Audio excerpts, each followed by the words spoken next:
Good morning and जय Hind students. आज हम डिस्कस करेंगे पॉलिटिकल साइंस के पहला चैप्टर पावर शेयरिंग का लास्ट टॉपिक।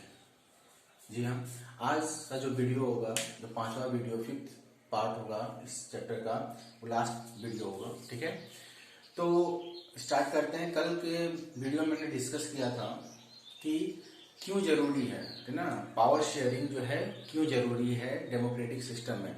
और हमने ये पाया था कि किसी भी डेमोक्रेटिक सिस्टम को पैरेलल स्मूथली रन करने के लिए पावर शेयरिंग जरूरी है, क्योंकि हमने दो केस स्टडी देखा, एक बेल्जियम का और दूसरा श्रीलंका का। देखा हमने कि बेल्जियम में जैसे ही पावर को शेयर किया गया तो वहां पे जो ऑड सिचुएशन क्रिएट हुई थी वो ऑड सिचुएशन खत्म हो गई, यानी कन्फ्लिक्ट जो थे वो खत्म हो गए और वह देश एक यूनाइटेड नेशन के फॉर्म में आज स्टेब्लिश है और आगे बढ़ा। दूसरा हमने एग्जांपल देखा श्रीलंका का, जहां पे पावर शेयरिंग को डिनाई किया गया और उसका खामियाजा हमने देखा कि उसका आउटकम क्या हुआ कि वहां पे लंबे समय तक सिविल वॉर उस देश में हुए। ठीक है, तो हमें यह पता चला, हमने आउटकम ये निकला कि अगर हम पावर को शेयर करते हैं तो सिस्टम स्मूथली रन कर सकता है, एक देश को, एक राष्ट्र को, एक राज्य को हम यूनाइटेड रख सकते हैं। ठीक है, आज के हम इस वीडियो में डिस्कस करेंगे कि जो major forms of power sharing किसी भी डेमोक्रेटिक सिस्टम में कैसे की जाती है ना, वो कौन कौन से फॉर्म्स होते हैं, कहां कहां पावर दिए जाते हैं। ठीक है, तो आज हम उसको डिस्कस करेंगे, इसलिए स्टार्ट करते हैं। Major forms of power sharing. Power जो है डेमोक्रेटिक सिस्टम में, जब फेडरल कंट्रीज में, फेडरल कंट्री से पहले इसके बाद आपको जो सेकंड चैप्टर है वो फेडरलिज्म ही है ना।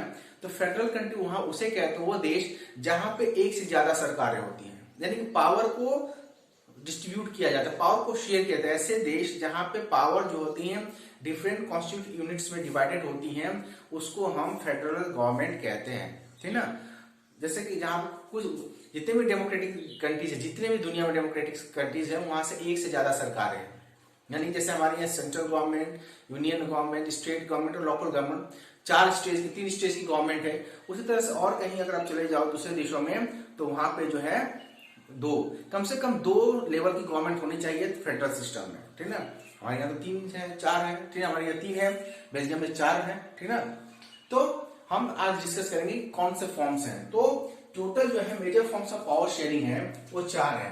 पहला है आपका पावर जो होती है among different organs of the government. ठीक है, कि पावर जो होती है डिफरेंट ऑर्गन्स, यानी कि जो गवर्नमेंट की ऑर्गन्स होती हैं। अब गवर्नमेंट को चलाने के लिए उसके कुछ ऑर्गन्स होती हैं, जैसे हमारे बॉडी के हाथ पैर या हमारे ऑर्गन्स हैं, उसी तरह गवर्नमेंट को चलाने के लिए, स्मूथली रन करने के लिए उसके कुछ ऑर्गन्स होते हैं जिसमें पावर को डिवाइड किया जाता है, पावर को शेयर किया जाता है। दूसरा होता है power is shared among government at different level. अब गवर्नमेंट का जो डिफरेंट लेवल है, ये गवर्नमेंट के ऑर्गन्स है और ये गवर्नमेंट के डिफरेंट लेवल्स, ठीक ना, जिसको पावर को शेयर किया जाता है। इसके अलावा पावर को शेयर किया जाता है, थर्ड है आपका power is shared among the different social groups. Society में जो सोशल ग्रुप्स होते हैं, जैसे हमने डिस्कस किया था कि जहां पे मल्टी एथनिक लोग रहते हैं, मल्टी कल्चर लोग रहते हैं, वहां पे सोशल डाइवर्सिटी ज्यादा होंगी, उनकी नीड्स अलग होंगी, इसलिए सोशल ग्रुप्स में भी पावर को शेयर किया जाता है। ठीक है, इसके अलावा फोर्थ जो है आपका वो है among political parties, pressure groups and movement groups. ये फेडरल जब सिस्टम हम पढ़ेंगे, ठीक ना, तो उसमें ये प्रेशर ग्रुप्स, पॉलिटिकल पार्टीज और मूवमेंट, ये सारी चीजें क्लियरली एक्सप्लेन की जाएगी, फिर भी मैं आपको थोड़ा बहुत एक्सप्लेन करूंगा। तो पावर आपने देखा कि ना केवल गवर्नमेंट के ऑर्गन्स में शेयर किए जा रहे हैं, पावर को गवर्नमेंट के डिफरेंट लेवल पे शेयर किए जा रहे हैं, सोसाइटी में रहने वाले जो सोशल ग्रुप्स हैं उनको भी शेयर किए जा रहे हैं, और पॉलिटिकल पार्टी, प्रेशर ग्रुप्स, इनको भी शेयर किए जा रहे हैं। ठीक है, अब हम चलेंगे एक एक करके इसको एक्सप्लेन करते हैं। Among different organs of the government, government के जो ऑर्गन्स हैं, ठीक ना, उसको कहते हैं हॉरिजेंटल। अब गवर्नमेंट के जो ऑर्गन्स हैं वो आपके तीन ऑर्गन्स हैं। ठीक है, वो कौन कौन से तीन ऑर्गन्स हैं? पहले को बोलते हैं हम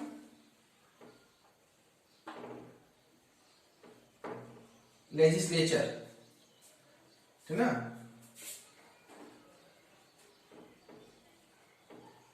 लेजिस्लेचर।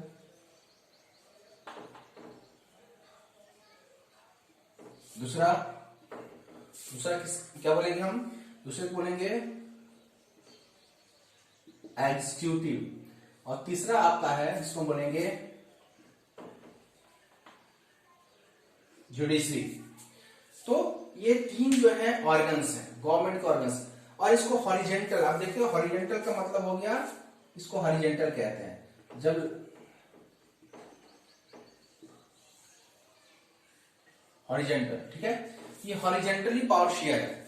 हॉरिजेंटली का मतलब हो गया, देख रहे हो कि पैरेलल, ये जो गवर्नमेंट के ऑर्गन्स इनको पावर जो है पैरेलल दी गई है, यानी किसी को ज्यादा या कम नहीं दी गई है, ठीक है। जैसे हम जानते हैं लेजिस्लेचर में तो क्या होते हैं, हु इज कॉल्ड लेजिस्लेचर, उसको बोलते हैं elected representative.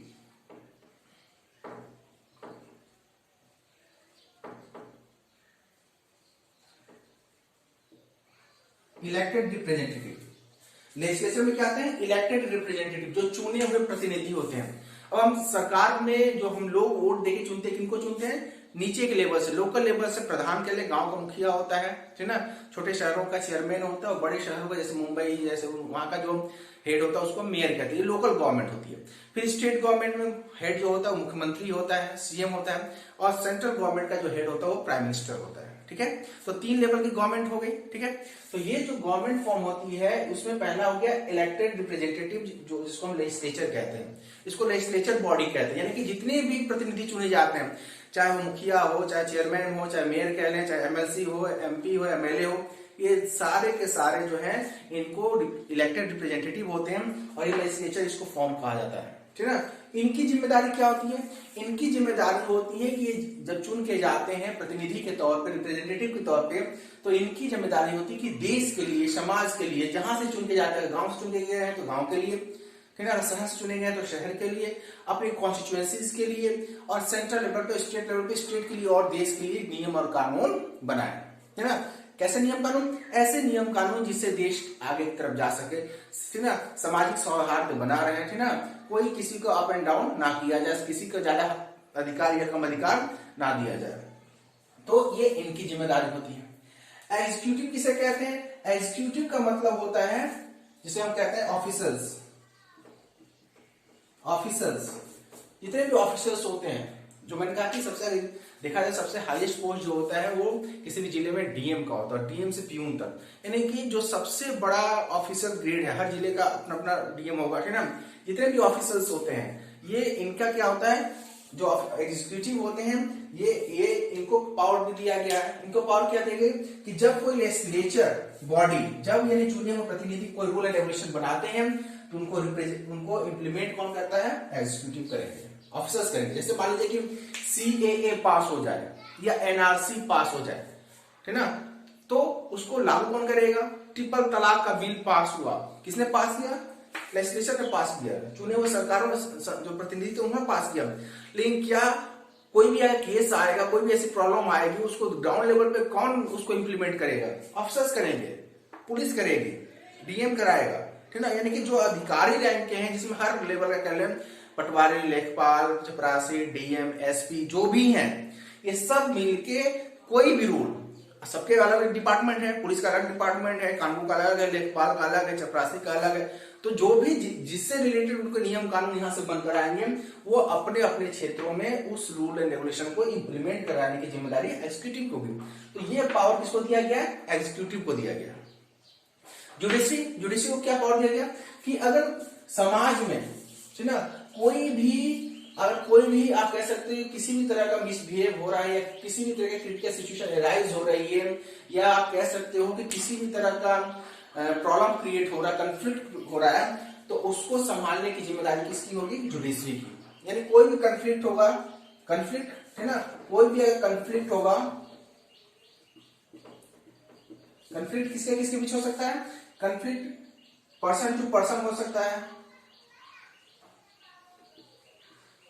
Person to society हो सकती है, सोसाइटी टू सोसाइटी हो सकती है, सोसाइटी टू स्टेट हो सकती है, स्टेट टू स्टेट हो सकती है, स्टेट टू सेंट्रल गवर्नमेंट हो सकती है।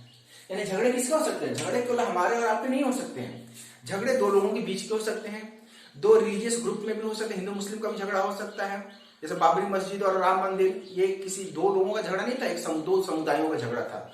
हियरिंग कहाँ हुई, जुडिशरी ने किया, है ना। दो लोगों का हो, दो समाज, दो सामुदायिक लोगों का हो, ठीक है, रिलीजियस लोगों का हो, चाहे कास्ट किसी भी बेस पे हो, यहाँ तक कि सरकार के अगेंस्ट भी, सरकार से भी आपको लड़ सकते हैं। जैसे सुना कई लोगों की बर्खास्त कर दिया जाता है, सस्पेंड कर दिया जाता है, उसके बाद क्या होती है, वो सरकार के खिलाफ जो है पिटीशन दाखिल करते हैं और सरकार से लड़ते हैं। सुना हुआ कि सरकार से लड़ रहे थे, इनको फिर नौकरी मिल गई, तो वो किसके खिलाफ लड़े? गवर्नमेंट के खिलाफ। स्टेट टू स्टेट भी झगड़े होते हैं। कई बार देखा कावेरी जल विवाद आपने सुना होगा कि जो है गुजरात और आपके जो है पंजाब के जो हरियाणा और पंजाब के जो है वो कावेरी का जल रोक रही है, मुझे इतना पानी चाहिए, इसके लिए झगड़ा चलता है, ठीक ना। तो स्टेट टू स्टेट भी झगड़े होते हैं और स्टेट का सेंट्रल से भी कोई झगड़ा हो सकता है, उसके लिए भी वो अप्लाई कर सकते हैं। किसी भी तरह का कॉन्फ्लिक्ट हो तो आप जुडिशियल सिस्टम उसको सॉल्व करती है। अब हम यहाँ पावर की बात करें, हमने तो ये बताया, कार्य क्षेत्र बताया कि उनके कौन कौन से काम करते हैं। लेजिस्लेचर का काम है, लेजिस्लेचर है कि जो इलेक्टेड रिप्रेजेंटेटिव काम है, इनका काम है नियम को बनाना, इनका काम है नियम को इम्प्लीमेंट करना। लेकिन जो नियम कानून यहाँ से बन कर जा रहा है, अगर उसको सही तरीके से इम्प्लीमेंट ना किया गया तो इस लेजिस्लेचर के पास पावर है कि वो उनको बर्खास्त या उसको सस्पेंड या उनको नौकरी से निकाल सकता है। आपने देखा होगा कि कई बार आपने सुना होगा कि अधिकारी को सस्पेंड कर दिया क्योंकि उसने अपने काम को नहीं किया। तो पावर किसके पास यहाँ दिखाई देगा कि लेजिस्लेचर के पास ज्यादा पावर है भाई, वो एग्जीक्यूटिव को चाहे तो सस्पेंड कर सकता है नौकरी से, अगर वो काम सही से नहीं करता। लेकिन अगर यहाँ पे लेजिस्लेचर अपने काम को सही से नहीं करता है, आपने सुना होगा कि चोरी करता है, डकैती, कुछ ऐसा काम करता है, अनकॉन्स्टिट्यूशनल काम करता है, तो इस एग्जीक्यूटिव बॉडी ऑफिसर्स के पास भी पावर है कि ये इनको अरेस्ट कर सकती है, इनको जो है इनके ऊपर चार्जेस लगा सकती है। तो क्या हो रहा है, दोनों एक दूसरे की पावर को चेक कर रहे हैं, कोई किसी को ज्यादा पावर नहीं दिया गया। यहाँ जुडिशरी का ओवरऑल पावर दिया गया, आप देख रहे हो कि ये कॉन्फ्लिक्ट को करता है। लेकिन साथ ही साथ अगर कोई प्रॉब्लम्स ऐसे क्रिएट होती है, इसको अपॉइंटेड कौन करता है? लेजिस्लेचर इसको अपॉइंट करता है ना, इसको भी लेजिस्लेचर अपॉइंट करता है। लेकिन कहीं ना कहीं इसका जो प्रोसेस है, अगर जुडिशरी सिस्टम अपने काम को सही तरीके से नहीं करता है, कोई जज अच्छा काम नहीं करता है, तो इस लेजिस्लेचर के पास पावर है कि वो उसको सस्पेंड कर सकता है, उसको नौकरी से निकाल सकता है। फिर जज को भी निकाल जाता है, ठीक ना, उसको हम महाभियोग ला के, ठीक ना, ला के। तो कहीं ना कहीं इसके अलावा जुडिशरी सिस्टम किसी भी एग्जीक्यूटिव को अरेस्ट कर सकता है, उसको सजा सुना सकता है, और यहाँ तक कि एग्जीक्यूटिव भी जो है इनको अरेस्ट कर सकता है या इनके ऊपर चार्जेस लगा सकता है, जो भी इसका ऑफिसर्स होंगे, ठीक ना। यानी क्या करें, हम देख रहे हैं कि यहाँ पे एक सिस्टम चला, जिस सिस्टम का नाम है check and balance. Check and balance यानी कि तीनों के तीनों जो ऑर्गन्स है, गवर्नमेंट के जो ऑर्गन्स है, इनको पावर दिया गया है, और पावर कैसे दिया गया? पैरेलल पावर दिया गया है, बराबर पावर दिया गया है। कोई अपने पावर का मिसयूज नहीं कर सकता। अगर कोई भी अपने पावर का मिसयूज करता है तो हर एक बॉडी एक दूसरे को उत्तरदायी, आंसरेबल है। तो अगर कोई पावर का मिसयूज करता है तो उसके खिलाफ चार्जेस लगाए जा सकते हैं और उनको दंड दिया जा सकता है। तो यहाँ पे पावर जो है कहीं किसी को ज्यादा नहीं दिया गया। जो तो डिफरेंट आपके गवर्नमेंट कितने ऑर्गन्स हो गए? 3 organ, legislature, executive and judiciary, और पावर को तीनों को एक समान पावर दिए गए हैं, अलग अलग क्षेत्रों में दिए गए लेकिन एक समान पावर दिए गए। तीनों एक दूसरे की पावर को चेक करते हैं ताकि कोई भी अपने पावर को मिसयूज ना कर सके। इसलिए क्या होता है? चेक एंड बैलेंस, क्योंकि तीनों के तीनों बॉडीज अपने एक दूसरे पावर को चेक करते हैं, इसलिए बैलेंस बना रहता है। कभी भी कोई भी ऑर्गन, कोई भी ऑर्गेनाइजेशन, कोई भी ऑर्गन जो है अपने पावर का मिसयूज नहीं कर पाता है। क्लियर? तो ये हो गया आपका हॉरिजेंटल पावर शेयर। हॉरिजेंटल इसलिए कहते हैं कि इसको पैरेलल पावर दिया गया। हॉरिजेंटल का मतलब क्या होता है? हॉरिजेंटल किसका था? आकाशीय, यानी देखो फैला हुआ है। इसी तरह से हॉरिजेंटल जो है यानी क्या हो गया कि आपको पावर को इक्वली शेयर किया गया। अब हम आएंगे, क्लियर है? अब हम बात करेंगे, अब आगे जब जाएंगे हम इसमें बहुत सारे आपके चैप्टर्स आएंगे जिसमें हम क्लियरली डिस्कस करेंगे एक एक लेजिस्लेचर कैसे चुनाव होता है, उनकी अवधि क्या होती है, उनका पेंशन क्या होता है, ये सारी हम जो है अगले चैप्टर्स में पॉलिटिकल साइंस में आपके ये सारी चीजें आएंगी। एग्जीक्यूटिव के कैसे इनको अपॉइंट किया जाता है, कौन उसको सस्पेंड कर सकता है, क्या क्या उसके नियम कानून है, आर्टिकल्स क्या है, कॉन्स्टिट्यूशनल आर्टिकल्स क्या है, जो आपके जज को, हाई कोर्ट, सुप्रीम कोर्ट के जज को कौन अपॉइंट करता है, उनकी उम्र क्या होती है, सारी चीजें हम डिस्कस करेंगे आगे चैप्टर जो आपके आएंगे उसमें। अब जो हम दूसरा बात करेंगे कि among the government at different level. यहाँ पे गवर्नमेंट के जो डिफरेंट लेवल होते हैं, अब गवर्नमेंट के डिफरेंट लेवल क्या होता है? ये कह रहा है वर्टिकल। वर्टिकल का मतलब क्या होता है? Up and down. ये वर्टिकल हो गया, this is called vertical, and this is called what? This is called horizontal. Vertical का मतलब अप एंड डाउन। तो सबसे पहले कौन सी गवर्नमेंट होती है? Central government. ठीक है। उसका क्या किया आपकी यूनियन गवर्नमेंट। इसके बाद क्या होता है आपका स्टेट गवर्नमेंट, और लास्ट में होता है आपका लोकल गवर्नमेंट। ठीक है, पावर को वर्टिकली डिस्ट्रीब्यूट किया गया, वर्टिकली, ठीक ना। क्लियर। अब मैं बताऊंगा कि मैंने आपको क्या दिखाया सर। अब देखिए वर्टिकली का मतलब हो गया कि यहाँ पे पावर जो है इक्वली डिस्ट्रीब्यूट नहीं होता है। सबसे पावरफुल, जो सबसे ज्यादा किसी के पास अगर पावर होता है तो होती है central government. Democratic system, federal system है, जो सेंट्रल गवर्नमेंट होती है उसके कहीं कुछ ज्यादा पावर होती है compare to the union government या स्टेट गवर्नमेंट। हमारे यहाँ जो है कि यूनियन गवर्नमेंट हमारे यहाँ नहीं पाई जाती है, यूनियन टेरिटरी पाई जाती है, यूनियन गवर्नमेंट नहीं पाई जाती है, स्टेट गवर्नमेंट पाई जाती है, उनको मिलाकर यूनियन गवर्नमेंट फॉर्म होता है। ठीक है, कहीं कहीं किसी देश में स्टेट गवर्नमेंट को अलग अलग नामों से जानते हैं, अलग अलग नामों से, है ना। बहुत सारे देश है जहां पे 2 ही गवर्नमेंट पाई जाती है, कुछ देश है जहां पे 3 गवर्नमेंट पाई जाती है, कुछ देश है जहां पे 4 गवर्नमेंट पाई जाती है। जैसे बेल्जियम में एक और गवर्नमेंट पाई जाती है, जिसे कम्युनिटी बेस्ड गवर्नमेंट हमने पढ़ा था, कम्युनिटी बेस्ड गवर्नमेंट पाई जाती है। बेल्जियम में कौन सी पाई जाती है, कम्युनिटी बेस्ड, ठीक ना। कम्युनिटी बेस्ड जो है आपके पाई जाती है, आपकी गवर्नमेंट पाई जाती है बेल्जियम में। तो 4 लेवल उसके हो गए। अब सेंट्रल गवर्नमेंट, अब जानते हो कि सेंट्रल गवर्नमेंट जो फॉर्म होती है, जो लेजिस्लेचर बॉडी होती है, ये कौन फॉर्म करते हैं, इनके जो रिप्रेजेंटेटिव होते हैं उनको एमपी कहा जाता है, मेंबर ऑफ पार्लियामेंट। और ये पार्लियामेंट जो पार्लियामेंट हाउस जो होता है उसके प्रति जो है रिस्पॉन्सिबल होते हैं, ठीक ना, उसको जवाबदेह करते हैं। ठीक है, उसके बाद दूसरा जो होता है वो आपका यूनियन गवर्नमेंट। यूनियन गवर्नमेंट मतलब को हो गया जहां सारे राज्य मिलकर और देश मिलकर जो है सरकारें मिलकर एक चलाती हैं, ना। हमारे यहाँ यूनियन टेरिटरी तो होती है, वो अंडर में होती है सेंट्रल गवर्नमेंट के, लेकिन यूनियन गवर्नमेंट नहीं होती है। ठीक है, तो यूनियन गवर्नमेंट ऐसी गवर्नमेंट जहां पे राज्य सरकार और केंद्र सरकार दोनों मिलकर एक साथ रूल करे, उसको हम कहते हैं यूनियन गवर्नमेंट। ठीक है, तो अब अगला हो गया स्टेट गवर्नमेंट। हमारी यहाँ यूनियन टेरिटरी है, यूनियन टेरिटरी को रूल करता है आपका सेंट्रल गवर्नमेंट, ठीक ना। जैसे कि आपके 7 यूनियन टेरिटरी, अभी 2 और बन गया, लद्दाख बन गया, ठीक ना। तो कहीं लद्दाख बन गया तो आपके एक और बढ़ गया, जम्मू कश्मीर और लद्दाख 2 बने हैं, ठीक ना। तो 9 हो गया आपको यूनियन टेरिटरी। तो इस तरह से स्टेट गवर्नमेंट, इसके जो रिप्रेजेंटेटिव होते हैं, जो इसके सदस्य होते हैं, उनको क्या बोलते हैं, MLA, member of legislative assembly.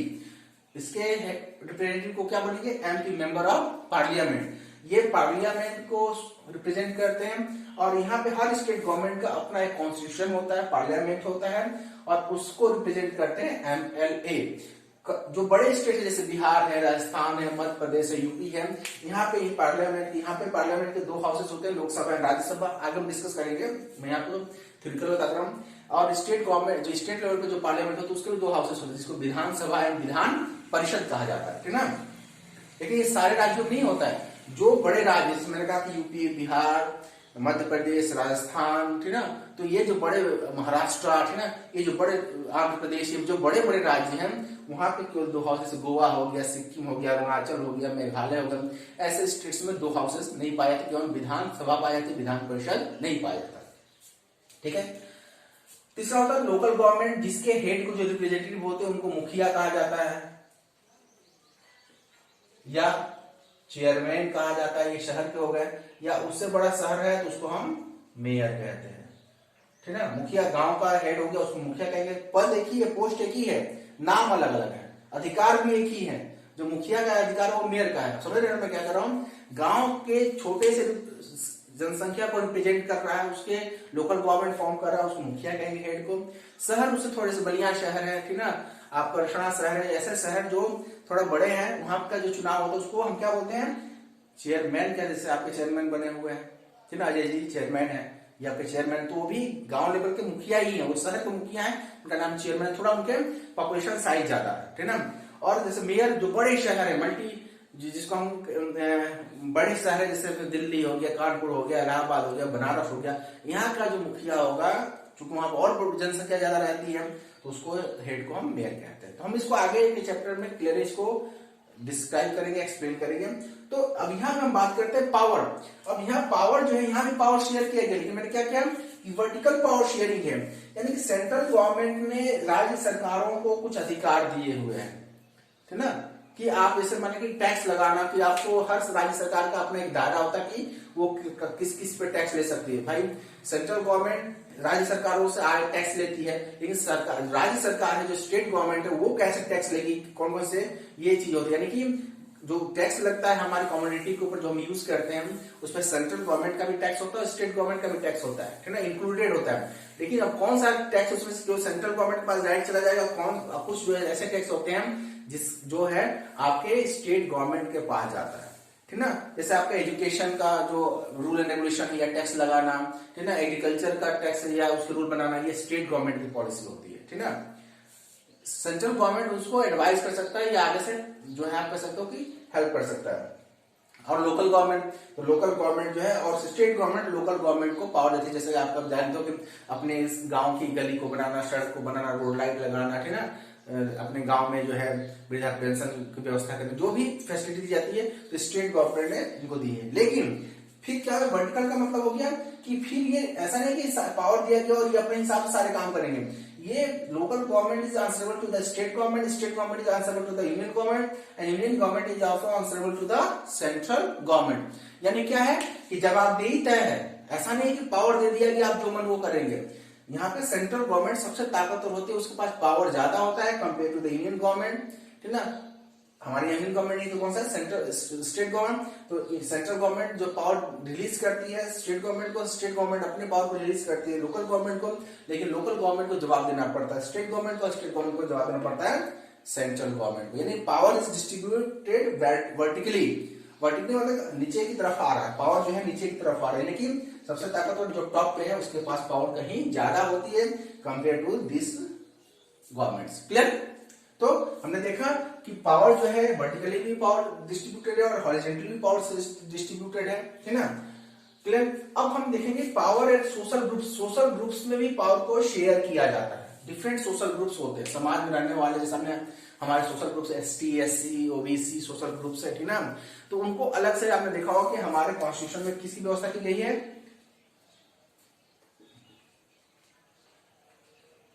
Reservation की व्यवस्था की गई। रिजर्वेशन प्रोवाइड करना, तो रिजर्वेशन सरकारी नौकरियों में, बल्कि आपके इलेक्टोरल प्रोसेस में भी आपके आपने देखा होगा कि 1/3 जो है रिजर्व किया गया है, किसके लिए 1/3 किसके लिए रिजर्व किया गया है, वुमेन्स के लिए इलेक्शंस में, जो लोकल लेवल लोकल गवर्नमेंट में। यहाँ पे स्टेट गवर्नमेंट में सेंट्रल लेवल पे ये अवेलेबल नहीं है अभी।